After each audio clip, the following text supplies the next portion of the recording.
నమస్కారం city news తెలుగుకి స్వాగతం. ముందుగా ముఖ్యాంశాలు. అక్టోబర్ 2న విజయవాడలో క్లాబ్ జగనన్న స్వచ్ఛ సంకల్పం. సీఎం వైఎస్ జగన్మోహన్ రెడ్డి ప్రారంభిస్తారన్న మంత్రి పెద్దిరెడ్డి రామచంద్రారెడ్డి.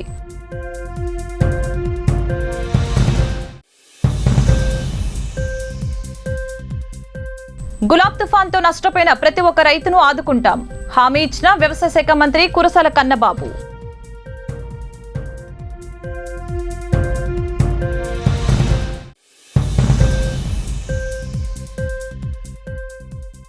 మహిళల ఆత్మగౌరవాన్ని దిగజార్చిన హీనుడు చంద్రబాబు. ధ్వజమెత్తిన Telugu Sanskrit academy chairman Lakshmi Parvati.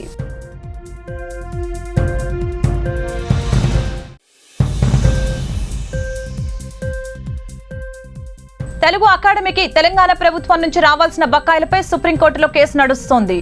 వెల్లడించిన విద్యాశాఖ మంత్రి ఆదిమూలపు సురేష్. గుంటూరుకి తలమానికమైన అరండల్పేటలోని శంకర్ విలాస్ బ్రిడ్జిని 6 లేన్లతో రైల్వే ఓవర్ బ్రిడ్జ్ నిర్మించాలనే ప్రణాళిక పెండింగ్ లో ఉందని, అత్యాధునిక సౌకర్యాలతో బ్రిడ్జ్ నిర్మాణం చేపట్టాలని కోరుతూ రాజ్యసభ సభ్యులు Mopidevi Venkataramana railway general manager కు లేఖ ద్వారా కోరారు. రేపల్లె, గుంటూరు, తిరుపతి ఇంటర్సిటీ ఎక్స్ప్రెస్ ను తెనాలి మీదుగా నడపాలని కోరారు.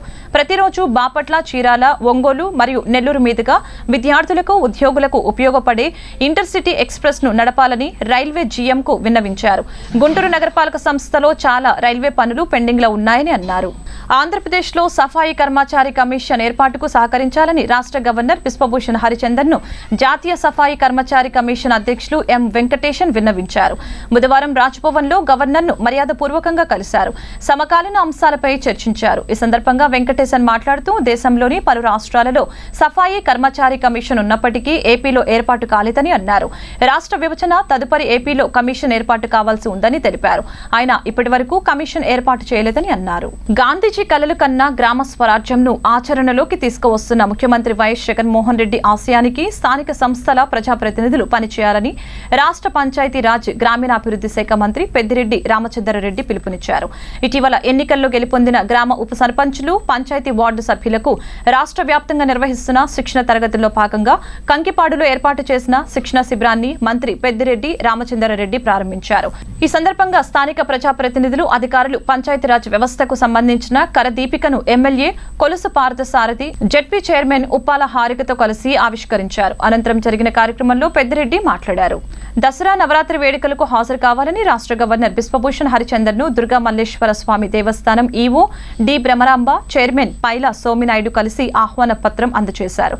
దసరా ఉత్సవాలు దేవస్థానంలో వైభవోపేతంగా జరుగుతాయని వారు గవర్నర్ కు వివరించారు. All India civil services table tennis tournament లో ఆంధ్రప్రదేశ్ సచివాలయ ఉద్యోగులు పాల్గొన్నారు. ఈ నెల 24 నుంచి 29 వరకు ఢిల్లీలోని త్యాగరాజ స్పోర్ట్స్ కాంప్లెక్స్ లో నిర్వహించిన పోటీల్లో మహిళా డబుల్స్ వెటరన్ విభాగంలో పాల్గొన్న సచివాలయ ఉద్యోగులు, సచివాలయ సెక్షన్ ఆఫీసర్స్ ఎం బేబీ సరోజిని, సహదేవ, సత్యవతిలు మధ్యప్రదేశ్ క్రీడాకారుల మీద 3.0 తేడాతో గెలుపొంది బంగారు పతకాలు గెలిచారు. హర్యానా పంచకూల్లో పూణేలో నిర్వహించిన టేబుల్ టెన్నిస్ టోర్నమెంట్ లో బంగారు, వెండి పతకాలు సాధించారు.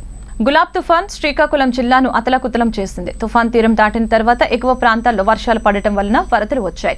ప్రస్తుతం శ్రీకాకుళం జిల్లా పరిస్థితులపై కలెక్టర్ శ్రీకేష్ లత్కర్ తో ఫోన్లో మంత్రి సిదిరి అప్పలరాజు మాట్లాడారు. నదీ పరివాహక ప్రాంతాలలో లోతట్టు ప్రాంతాల ప్రజల క్షేమ సమాచారాన్ని అడిగి తెలుసుకున్నారు. వరదల్లో చిక్కుకున్న ప్రజల పునరావాస కేంద్రాల ఏర్పాట్లు ఎలా ఉన్నాయని తెలుసుకున్నారు. ముంపు ప్రాంతాల్లో పంటల పరిస్థితిని అడిగి తెలుసుకున్నారు. విజయనగరం జిల్లాలోని మెంతాడ, దత్తి రాజేరు మండలాల పరిధిలో కేంద్రీయ గిరిజన విశ్వవిద్యాలయం ఏర్పాటు కోసం రాష్ట్ర ప్రభుత్వం ప్రతిపాదించిన స్థలాన్ని కేంద్ర ఉన్నతాధికారుల బృందం పరిశీలించింది. ఈ కార్యక్రమంలో యూజీసీ కార్యదర్శి రజనీష్ జైన్, రాష్ట్ర ఉన్నత విద్యాశాఖ ప్రత్యేక ప్రధాన కార్యదర్శి సతీష్ చంద్ర తదితరులు పాల్గొన్నారు. జనసేన పార్టీ అధ్యక్షులు పవన్ కళ్యాణ్ గుంటూరు జిల్లా మంగళగిరికి వస్తున్నారని తెలుసుకున్న జనసేన పార్టీ కార్యకర్తలు పవన్ కళ్యాణ్ కాన్వాయ్లో ప్రయాణిస్తున్న 2 కార్లు ఢీకొన్నాయి. మంగళగిరి డీజీపీ కార్యాలయం వద్ద ఈ ఘటన చోటు చేసుకుంది. కారు సడన్ గా బ్రేక్ వేయడంతో ఈ ప్రమాదం చోటు చేసుకుంది.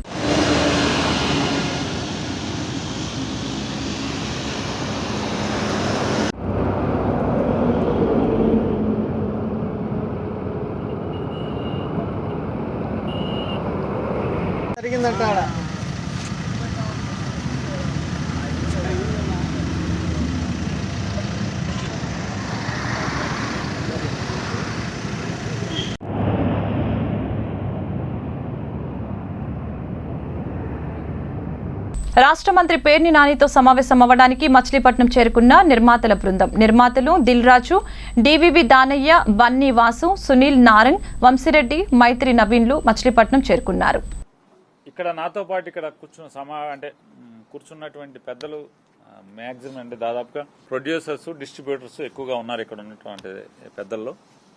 నిన్న ఒకసారి కలవాలనుకుంటున్నాం అని చెప్పని వారు నాకు కవర్ చేయడం జరిగింది.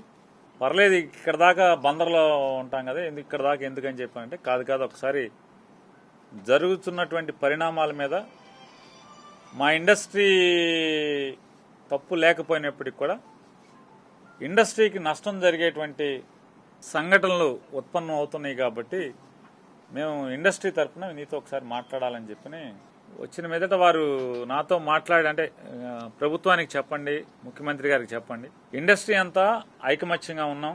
ఆంధ్రప్రదేశ్, తెలంగాణ గవర్నమెంట్లు ఏది చేసినా ఇండస్ట్రీ బలపట్టాకి నిర్ణయాలు తీసుకుంటుందనేటువంటి నమ్మకంతో ఉన్నాం.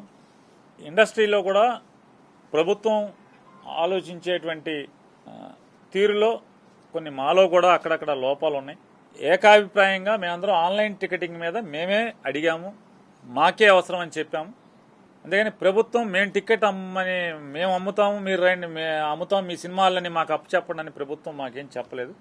కానీ మరి ఎందుకు ఎవరు మాట్లాడినా కూడా మేమందరం ఈ రోజుకి కూడా ఇనానమస్గా ఆన్లైన్ టికెటింగ్ మీద మేము అనుకూలంగా ఉన్నాం. అక్టోబర్ 2న విజయవాడలో క్లాబ్ జగనన్న స్వచ్ఛ సంకల్పం కార్యక్రమాన్ని సీఎం వైఎస్ జగన్మోహన్ రెడ్డి ప్రారంభిస్తారని మంత్రి పెద్దిరెడ్డి రామచంద్రారెడ్డి అన్నారు. 100 రోజుల పాటు రాష్ట్ర వ్యాప్తంగా క్లాబ్ జగనన్న స్వచ్ఛ సంకల్పం కార్యక్రమాలు జరుగుతాయని పేర్కొన్నారు. ఆయన తాడేపల్లిలోని పీఆర్ఆర్టీ కమిషనర్ కార్యాలయం నుండి వైఎస్ఆర్ ఆసరాల, చేయూత, జగనన్న స్వచ్ఛ సంకల్పంపై జిల్లా కలెక్టర్లు, జేసీలతో వీడియో కాన్ఫరెన్స్ నిర్వహించారు. ఈ సందర్భంగా మాట్లాడుతూ ఆరోగ్యవంతమైన, పరిశుభ్రమైన గ్రామాలే లక్ష్యంగా పనిచేయాలన్నది సీఎం జగన్ ఆశయమని చెప్పారు. కరోనా వంటి సంక్షోభంలో ఆరోగ్యానికి ప్రాధాన్యతను గుర్తించామని అన్నారు. జగనన్న స్వచ్ఛ సంకల్పంలో ప్రజా ప్రతినిధులను భాగస్వాములను చేయాలని అధికారులను ఆదేశించారు. అదేవిధంగా సర్పంచులు కానీ అందరూ కూడా పార్టిసిపేట్ చేసి 10 రోజులు ఏదైతే అక్కడ శాసనసభ్యుడి కన్సల్టేషన్తో రూపొందిస్తారో ఆ 10 రోజులు కూడా ఈ కార్యక్రమము సజావుగా చాలా సక్సెస్ఫుల్గా జరిగే విధంగా చేసేదే కాకుండా వారికి అవగాహన కూడా కల్పించాల్సిన అవసరం ఉంటుంది. ఆ తర్వాత 100 రోజుల ప్రోగ్రాము స్వచ్ఛ సంకల్పం కానీ, అదేవిధంగా 10 రోజుల పాటు ఆసరా కార్యక్రమం కానీ పూర్తి స్థాయిలో ప్రతి జిల్లాలో, ప్రతి నియోజకవర్గంలో సక్సెస్ అయ్యేదానికి అందరూ కలెక్టర్లు కూడా చేయూతొచ్చి కృషి చేయాలని చెప్పి నేను మీ అందరినీ కూడా మనసారా కోరుకుంటా ఉన్నాను. గులాబ్ తుఫాన్తో నష్టపోయిన ప్రతి ఒక్క రైతును ఆదుకుంటామని వ్యవసాయ శాఖ మంత్రి కురసాల కన్నబాబు తెలిపారు. 1 ఎకరా పంటను కూడా విడిచిపెట్టబోమని స్పష్టం చేశారు. ఇప్పటికే జరిగిన నష్టంపై ప్రాథమికంగా అంచనాకు వచ్చామని అన్నారు. అధికారులు, బృందాలు క్షేత్రస్థాయిలోకి వెళ్తున్నాయని చెప్పారు. గుంటూరు జిల్లా తాడేపల్లిలోని వైఎస్ఆర్సీపీ కేంద్ర కార్యాలయంలో కన్నబాబు మీడియాతో మాట్లాడారు. టీడీపీ నేతలు ప్రాజెక్టుల నుండి పంటలు బాగుంటే ఓర్చుకోలేకపోతున్నారని మండిపడ్డారు. రాయలసీమలో వ్యవసాయం సంక్షోభంలో ఉందంటూ గగ్గోలు పెడుతున్నారని ఆగ్రహం వ్యక్తం చేశారు. ప్రభుత్వంపై బురద చల్లుతూ అసత్య ప్రచారం చేస్తున్నారని విరుచుకుపడ్డారు. చంద్రబాబు అధికారంలో ఉన్నప్పుడు రైతులను ఏమాత్రమైనా ఆదుకున్నారని ప్రశ్నించారు. గత 3 రోజుల నుంచి రాష్ట్రంలో కురిసిన భారీ వర్షాలకి గులాబ్ సైక్లోన్ నేపథ్యంలో ఉత్తరాంధ్ర జిల్లాలో ప్రధానంగా పంట నష్టాలు జరిగాయి. ఉభయ గోదావరి జిల్లాలు, కృష్ణా జిల్లాలో కూడా ముంపును గురై కొన్ని ప్రాంతాల్లో పంట నష్టం జరిగినట్టుగా ప్రాథమిక సమాచారం, అంచనాలు వచ్చాయి. ఇప్పటి వరకు 1,56,756 ఎకరాల్లో పంట నష్టం జరిగినట్టుగా అధికారులు క్షేత్రస్థాయిలో అంచనా వేశారు. దీనిలో అత్యధికంగా 1,16,823 ఎకరాల్లో వరి, ఆ తర్వాత 21,078 ఎకరాల్లో మొక్కజొన్న దెబ్బతిన్నట్టుగా, మిగిలినవి ఇతర పంటలు కొద్దిగా అపరాలు, గ్రౌండ్ నట్, కాటన్ కొంత దెబ్బతిన్నట్టుగా మనకి ఇన్ఫర్మేషన్ ఉంది. కృష్ణా జిల్లాలో 10,588 ఎకరాల్లో పత్తి కూడా దెబ్బతిన్నట్టుగా ప్రాథమిక అంచనాలు వచ్చాయి. సో ఓవరాల్గా చూసినప్పుడు 1,56,756 ఎకరాల్లో పంట నష్టం జరిగిన, ఎక్కడైతే పంట నష్టపోయారో ఆ రైతాంగాన్ని తక్షణమే ఆదుకోవాలని గౌరవ ముఖ్యమంత్రి జగన్మోహన్ రెడ్డి గారు ఆదేశించారు. ఆ ప్రకారం ఇమీడియట్గా ఆయా ప్రాంతాలకి శాస్త్రజ్ఞుల బృందాలని, అధికారుల బృందాలని పంపిస్తున్నాం. దాదాపు 169 మండలాల్లో పంటలు దెబ్బతిన్నట్టుగా ప్రాథమిక అంచనా వచ్చింది. ఏదైతే శాస్త్రజ్ఞులు మనకి ఇన్ఫర్మేషన్ ఏం చేయాలి, ఏ విధంగా పంటలను కాపాడుకోవాలన్నది ఇస్తారో దాన్ని అన్ని రైతు భరోసా కేంద్రాల స్థాయిలో కూడా రైతాంగానికి అవగాహన కల్పించే కార్యక్రమాలు చేయమన్నాం. మహిళల ఆత్మగౌరవాన్ని దిగజార్చిన హీనుడు చంద్రబాబు అంటూ Telugu Sanskrit academy chairman Lakshmi Parvathi fire అయ్యారు. పోసాని మురళి భార్యకు జరిగిన అవమానం చూశాక మాట్లాడకుండా ఉండటం మానవత్వం కాదు. నీచ నికృష్ట రాజకీయ చదరంగం ప్రారంభించి చివరకు సంస్కార హీనుల్ని తయారు చేసి మహిళల ఆత్మగౌరవాన్ని కించపరిచే స్థాయికి తెలుగుదేశాన్ని దిగజార్చిన హీనుడు చంద్రబాబని అన్నారు. బాబులాగే ఇటువంటి హీనమైన రాజకీయాలకు వారసత్వంగా మహిళల వ్యక్తిత్వాలను కించపరుస్తూ పవన్ కళ్యాణ్ సాగిస్తున్న దాడులు ఎంతో కాలం సాగవని అన్నారు. మీ ఇంటి స్త్రీలను అవమానపరిచిన ఇదే టీడీపీతో కలిసి పనిచేస్తూ విలువలకు తిలోదకాలుగా ఇచ్చారని మండిపడ్డారు. ఈ అరచకాలు సహించలేనివని అన్నారు. ఎంతో ఉత్తమురాలు, ఏనాడు బయటకు రాని పోసాని భార్యను మీరు అవమానించడం అంటే మీరు ఏ స్థాయికి దిగజారారో ఆలోచించండి అన్నారు. ముగింపు తొందరలోనే ఉందని తెలిపారు. భగవంతుడు మీకు బుద్ధి చెబుతాడన్న తీవ్ర స్థాయిలో మండిపడ్డారు. తెలుగు అకాడమీ తెలంగాణ ప్రభుత్వం నుంచి రావాల్సిన బకాయిలు చెల్లించాలని సుప్రీంకోర్టులో కేసు నడుస్తుందని విద్యాశాఖ మంత్రి ఆదిమూలపు సురేష్ పేర్కొన్నారు. విజయవాడలో తెలుగు సంస్కృత ఇంటర్ పాఠ్యాంశాల కార్యక్రమంలో విద్యాశాఖ మంత్రి ఆదిమూలపు సురేష్, తెలుగు సంస్కృత అకాడమీ అధ్యక్షురాలు లక్ష్మీ పార్వతి, పాణ్యం శాసనసభ్యులు Ram Bhupal Reddy, inter board director పాల్గొన్నారు. ఈ సందర్భంగా మంత్రి ఆదిమూలపు సురేష్ మాట్లాడారు. గత ప్రభుత్వం చిమ్మిన విషపు చుక్కలను తేనేటి చుక్కలుగా మార్చాలని ముఖ్యమంత్రి వైఎస్ జగన్మోహన్ రెడ్డి చూస్తున్నారని అన్నారు. రాష్ట్ర ప్రభుత్వ ఉద్యోగుల బకాయిలు త్వరలోనే చెక్కబడతాయని అన్నారు. చిత్తూరు జిల్లా తిరుపతి రూరల్ పుద్దిపట్ల గ్రామ సర్పంచి బది సుధా యాదవ్ తమ పంచాయతీ పరిధిలో చెత్త సేకరించే బండి తొక్కుతూ ఇంటింటికి తిరిగి చెత్తను సేకరిస్తూ వినూత్న నిరసన వ్యక్తం చేస్తున్నాడు. గ్రామంలో చెత్తను సేకరించే ట్రాక్టర్కు డీజిల్ బకాయిలు 70,000 వరకు పెండింగ్లో ఉందని, గత 7 నెలలుగా సర్పంచ్ నిధులను పక్కదారి పట్టిస్తున్నారని ఆరోపిస్తూ ఈ నిరసన కార్యక్రమం చేపట్టారు. గత 7 నెలల్లో 4 లక్షలకు పైగా ఖర్చు చేశానని, ఇకనైనా ప్రభుత్వం పంచాయతీలకు నిధులు విడుదల చేయాలని కోరుతున్నారు. పంచాయతీ నిధులు వెంటనే అధికారుల నిర్లక్ష్యం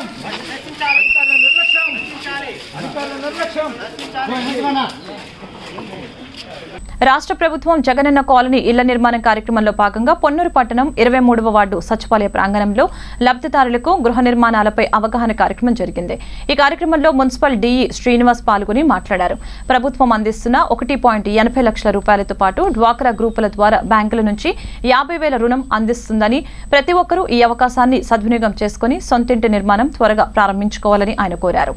లబ్ధిదారులు తమ పేర్లను సచివాలయ సిబ్బంది ద్వారా నమోదు చేసుకోవాలని కోరారు. ఈ కార్యక్రమంలో మున్సిపల్ మేనేజర్ సుబ్బారావు, డ్వాక్రా సిఓ జ్యోతి, సచివాలయ సిబ్బంది, హౌసింగ్ సిబ్బంది పాల్గొన్నారు. మరి కష్టమో నష్టమో ఏదో పెన్షనో లేకపోతే గవర్నమెంట్ ఇచ్చే పెన్షనో లేకపోతే మన కూలో నాలో చేసుకుని ఏదో రకంగా మనం సంపాదించుకుంటున్నాం, తింటున్నాం, ఓ ముద్ద తింటున్నాం. కరెక్టే.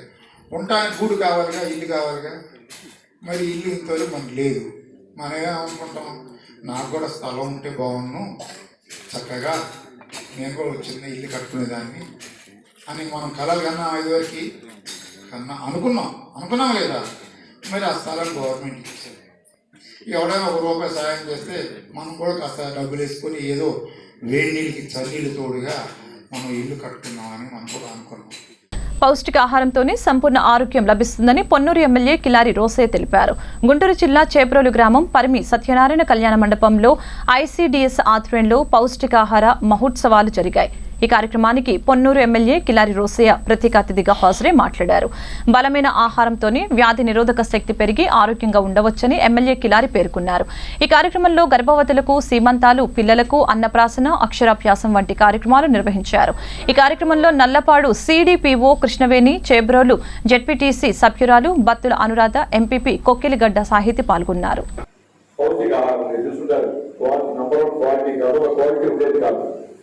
గత పాలకుల టైంలో పెద్ద క్వాలిటీ జరిగింది, దీంట్లో కూడా పెద్ద అవినీతి జరిగింది.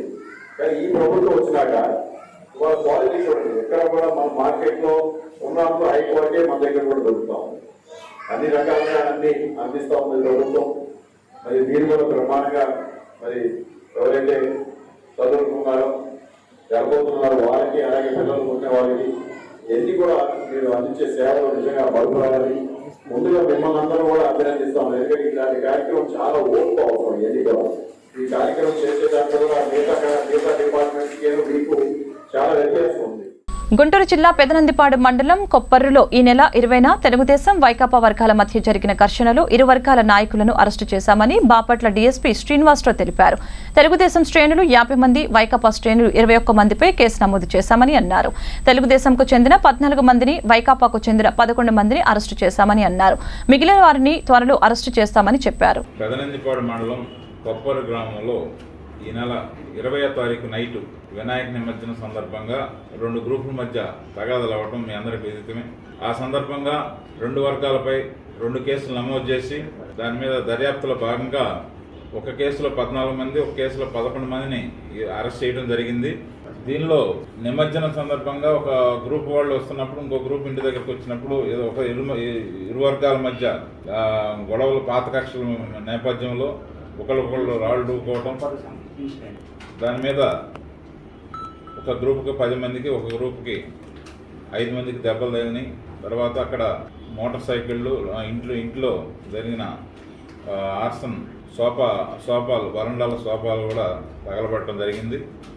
ఈ క్రమంలో అక్కడున్న బందోబస్తు స్టాఫ్ కంట్రోల్ చేశారు. ఇంకా కంట్రోల్ కాకపోతే వెంటనే బయట నుంచి ఫోర్స్ తోటి వెంటనే 1 అవర్లోనే కంట్రోల్ చేసి 2 వర్గాలను చెదరగొట్టి ఫర్దర్గా ఎలాంటి సమస్య లేకుండా గ్రామంలో స్ట్రాంగ్ పికెట్ ఏర్పాటు చేశాం. దీనిలో ఈరోజు వైసీపీ తరఫున 11 మందిని, టీడీపీ తరఫున 14 మందిని ఈరోజు అరెస్ట్ చేయడం జరిగింది. ఇంకా కొంతమందిని అరెస్ట్ చేస్తాం. ఎవరైతే దీనికి బాధ్యులు ఉన్నారో ఈ ఘర్షణకి అందరినీ ఐడెంటిఫై చేసి ఖచ్చితంగా వీళ్ళని కోర్టులో శిక్ష పడే విధంగా పోలీస్ డిపార్ట్మెంట్ అన్ని చర్యలు తీసుకుంటున్నాం. రోడ్లపై తాళాలు వేయకుండా ఉన్న ద్విచక్ర వాహనాలను దొంగలించే ముఠాను అరెస్టు చేశామని గుంటూరు వెస్ట్ డీఎస్పీ సుప్రజ తెలిపారు. గుంటూరు అరండల్పేట పోలీస్ స్టేషన్లో ఏర్పాటు చేసిన మీడియా సమావేశంలో ఆమె మాట్లాడారు. బ్రాడీపేట 4వ లైను 13వ అడ్డ రోడ్డులోని ద్విచక్ర వాహనం కనిపించడం లేదని ఇచ్చిన ఫిర్యాదుపై దర్యాప్తు చేపట్టి తెనాలికి చెందిన సుభావత్ శివకృష్ణ నాయక్ గా గుర్తించి అరెస్టు చేశారు. మహారాష్ట్రలో ఉద్యోగం చేస్తూ అవినీతి ఆరోపణలతో ఉద్యోగం పోగొట్టుకుని దొంగతనాలకు అలవాటు పడ్డాడని డీఎస్పీ తెలిపారు.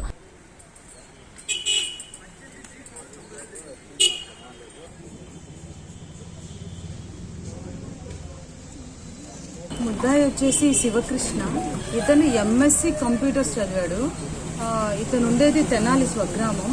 ఇతను చదివిన తర్వాత క్లర్క్గా ఆంధ్ర బ్యాంకులో క్లర్క్గా అపాయింట్ అవుతాడు. అపాయింట్ అయిన తర్వాత అందులో ప్రమోషన్లు అవి తీసుకొని బ్యాంక్ మేనేజర్ స్థాయికి వెళ్తాడు.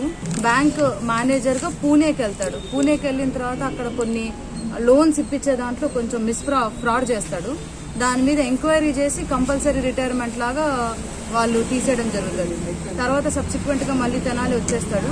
అతని వద్ద నుంచి 8 స్కూటీలను స్వాధీనం చేసుకున్నారు. ఇతను ఏం చేస్తాడంటే ఏ బండ్లు అయితే ప్రతి హాస్పిటల్కి నడుచుకుంటూ వెళ్తుంటాడు అనమాట. ఏదైనా పని ఉన్నట్టుగా వెళ్తూ ఆ హాస్పిటల్స్ దగ్గర చాలా మంది హడావిడిగా బైక్కి కీ అలాగే పెట్టేసేసి వెళ్ళిపోతారు తీసుకోకుండా.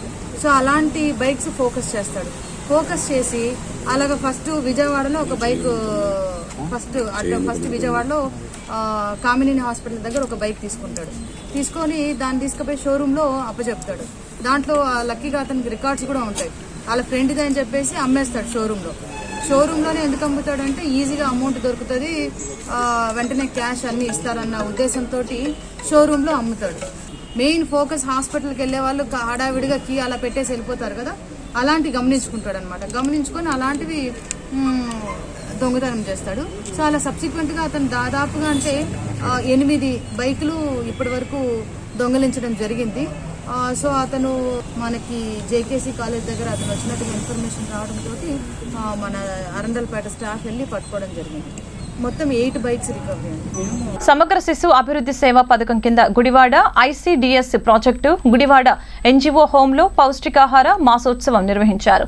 ఈ కార్యక్రమంలో ప్రాజెక్టు అధికారి సముద్రవేణి మాట్లాడుతూ గర్భిణీ స్త్రీలకు సీమంతం నిర్వహించారు. ఈ కార్యక్రమంలో ఎంపీపీ గద్దె Pushparani, ZPTC Golla Ramakrishna, MPDO MV Ramana, supervisors Jayanthi, anganwadi teachers తదితరులు పాల్గొన్నారు.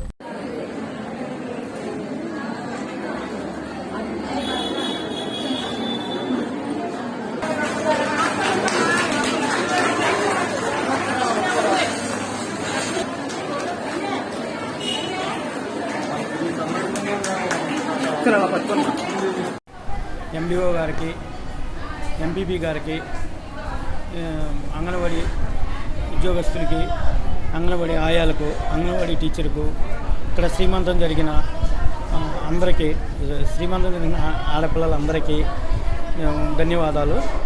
ఈ కార్యక్రమం చాలా బాగుంది. గవర్నమెంటు వైఎస్ జగన్మోహన్ రెడ్డి గారు పౌష్టికాహారం పిల్లలకి అందజేయటం మన గవర్నమెంట్ యొక్క గొప్పతనం. ఈ పౌష్టికాహారం వల్ల పిల్లలు పుష్టిగా ఉండి బాగా పుడతారు, పిల్లలు మంచి తెలివితేటలుగా ఉంటారు. ఈ అంగన్వాడీలోనే కాన్వెంట్కి పంపకుండా అంగన్వాడీలోనే ఇంగ్లీష్ మీడియం చెబుతున్నారు. అందరూ ఈ అంగన్వాడీలని బాగా పిల్లలను పంపించి సద్వినియోగం చేసుకోవాల్సిందిగా కోరుచున్నాను. ఆహార మాసోత్సవాలకు శుభాకాంక్షలు తెలియజేస్తున్నాను. ఈ కార్యక్రమం యొక్క ముఖ్య ఉద్దేశం ఏంటంటే ప్రతి సంవత్సరం కూడా సెప్టెంబర్ మాసం అంతా కూడా పౌష్టికాహారం మీద అందరికీ అవగాహన కల్పించడానికి ఈ కార్యక్రమాలన్నీ రూపొందించారు. ఇవన్నీ కూడా 4 వారాలకి 4 రకాల కార్యక్రమాలు ఇచ్చి ఈ కార్యక్రమాలను చేపట్టడం జరిగింది. ముఖ్య ఉద్దేశం ఏంటంటే ప్రజలందరూ కూడా ఆరోగ్యంగా ఉండాలి, ఆరోగ్యంగా ఉంటేనే ఆనందంగా ఉండడం సాధ్యమవుతుంది. అదేవిధంగా అన్ని రంగాల్లో కూడా అభివృద్ధి సాధిస్తారు. ముఖ్యంగా అంగన్వాడీ కేంద్రంలో ఉన్నటువంటి గర్భవతులు, బాలింతలు, అదేవిధంగా 6 సంవత్సరాలలోపు పిల్లలందరూ కూడా చాలా సెన్సిటివ్ గ్రూపు. వీళ్ళందరికీ కూడా వ్యాధులు ఎక్కువగా వచ్చే అవకాశం ఉంది.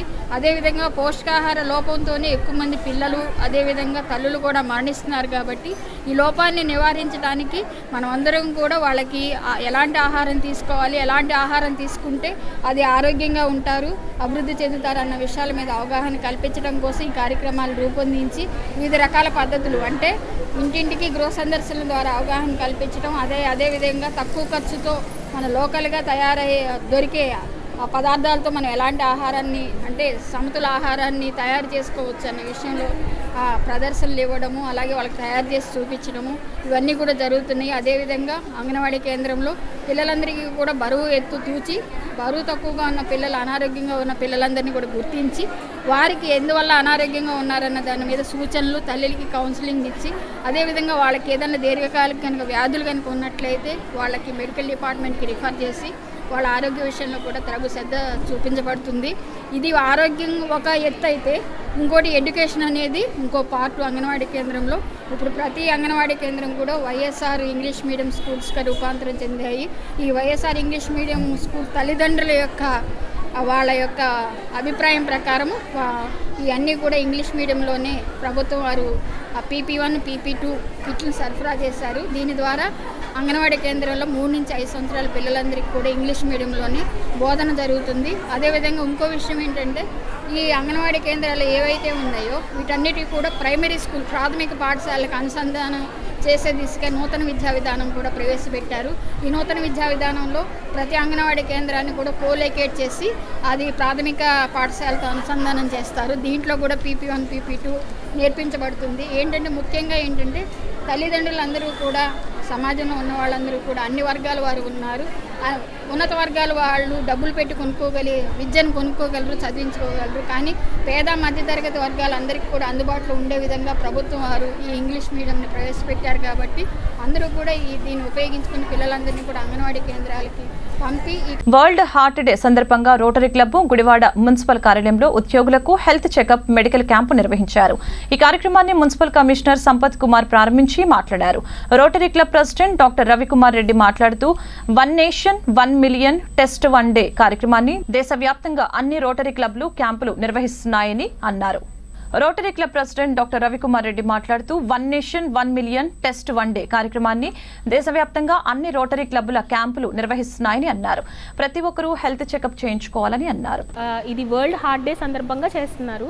షుగర్ వ్యాధి వల్ల మనకి తెలియకుండా మన ఒంట్లో ఏంటంటే చాలా రకమైన కణాలు ఇవన్నీ కూడా పాడైపోతూ ఉంటాయి. దాన్ని తొలి దశలోనే మనం పరీక్ష అనేది చేయించుకొని దాని మీద ఒక మంచి అవగాహనతో మనం షుగర్ వ్యాధిని కంట్రోల్లో పెట్టుకుంటే హృదయానికి సంబంధించిన ఆరోగ్యం కూడా కంట్రోల్లో ఉంటుంది అని చెప్పి దీని అర్థం. ఇదేంటి అని అంటే దీర్ఘకాలిక వ్యాధులు అని అంటారండి. బీపీ కానీ, షుగర్ కానీ, లేకపోతే ఊబకాయం కానీ ఇలాంటివన్నీ దీర్ఘకాలిక వ్యాధులు. ఇవన్నీ హృదయం మీద మనకి దాని అవలక్షణాలు రావడానికి ముఖ్య కారణం. సో దానికి మనము ఈ డయాబెటీస్ వ్యాధిని నియంత్రణలో పెట్టుకోవాలి. కాబట్టి మనం ఈ పరీక్షలన్నీ చేసి ఈ వచ్చిన పేషెంట్లందరికీ కూడా వాళ్ళ ఆరోగ్యం కోసం ఎలాంటి జాగ్రత్తలు తీసుకోవాలి ఏంటి అని అన్నది ఈ వేదిక మీద మేము వాళ్ళకు చెప్పబోతున్నాము. దీనికి సంబంధించి ఈరోజు రోటరీ క్లబ్ ఆధ్వర్యంలో హెల్త్ చెకప్ మెడికల్ క్యాంప్ ఏర్పాటు చేయడం జరిగింది.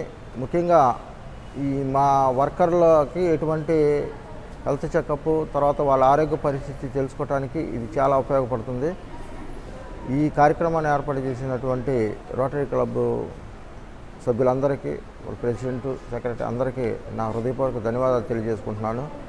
ఇటువంటి కార్యక్రమాల వల్ల ప్రజల్లో ఈ ఆరోగ్యం మీద అవగాహన పెరగటమే కాకుండా రాబోయే రోజుల్లో ఎటువంటి ట్రీట్మెంట్ తీసుకోవాలి అనేది కూడా వాళ్ళకి తెలుస్తుంది. కాబట్టి అన్ని రకాలుగా ఇది మా సభ్యులు, మా వర్కర్లందరికీ ఎంతో ఉపయోగకరం. దీన్ని నిర్వహించినందుకు మరొకసారి వారికి ధన్యవాదాలు తెలియజేసుకుంటున్నాను. Thank you. కమిషనర్ గారికి, మా రోటరీ మిత్రులకి అందరికీ కూడా శుభోదయం. మీకు తెలుసు కోవిడ్-1 అండ్ కోవిడ్-2లో మున్సిపల్ వర్కర్స్ ఎంత హార్డ్ వర్క్ చేశారో మనం చూసాం. ప్రధానమంత్రి నరేంద్ర మోడీ గారే కాశీలో ఒక వర్కర్కి కాళ్ళు కడిగి ఆ నీళ్లు నెత్తి మీద పోసుకున్నారు. అది మర్చిపోలేని సంఘటన, ఒక ప్రధాని అలా చేయడం అనేది. సో ఇవాళ మేము ఈ క్యాంప్ ఎందుకు చేస్తున్నామంటే 1 nation 1 million test 1 day it's a record అనమాట. అన్ని Rotary clubs of the India are conducting this camps. ఈ క్యాంప్స్లో ఇవాళ వరల్డ్ హార్ట్ డే కూడా. ఈ క్యాంప్స్లో మెయిన్ ఏంటంటే డయాబెటీస్, హైపోటెన్షన్, తర్వాత బాడీ మాస్ ఇండెక్స్ కూడా చూడటం జరుగుతుంది. బేసికల్గా ఏంటంటే ఒక 2 డివైజెస్లో 2 సెల్ ఫోన్స్ కనెక్ట్ చేసి 200 మెంబర్స్ కెపాసిటీతో ఈ క్యాంప్ కంప్లీట్ అవుతుంది. తర్వాత ఆ డివైజెస్ రేపు వర్క్ చేయాలన్నా సరే వర్క్ చేయలేం, because it's a world record. కాబట్టి బేసికల్గా డయాబెటీస్ అనేది చాలా రకాలుగా ఉంటుంది. Type 1 diabetes, type 2 diabetes, juvenile diabetes, pregnancy diabetes. Diabetes ఏదైనా సరే షుగర్ లెవెల్స్ పెరగటమే అన్నమాట. దానివల్ల రోగనిరోధక శక్తి తగ్గడం, తర్వాత శరీరంలో ఉన్నటువంటి అన్ని అవయవాలు ఎఫెక్ట్ అవ్వడం, దానివల్ల అనేక సమస్యలు ఏర్పడటం అందరికీ తెలిసినవి. సో దీన్ని ఎదుర్కోవడం ఎలా అంటే ఫిజికల్ ఎక్సర్సైజ్, తర్వాత మెంటల్ స్ట్రెయిన్ లేకుండా. వార్తలు ముగించే ముందు ముఖ్యాంశాలు మరొకసారి. అక్టోబర్ 2న విజయవాడలో క్లాబ్ జగనన్న స్వచ్ఛ సంకల్పం. సీఎం వైఎస్ జగన్మోహన్ రెడ్డి ప్రారంభిస్తారన్న మంత్రి పెద్దిరెడ్డి రామచంద్రారెడ్డి.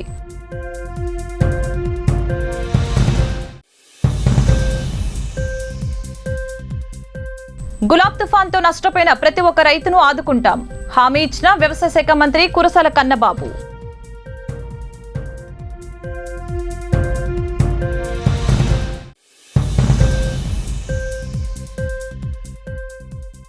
మహిళల ఆత్మగౌరవాన్ని దిగజార్చిన హీనుడు చంద్రబాబు. ధ్వజమెత్తిన Telugu Sanskrit academy chairman Lakshmi Parvati.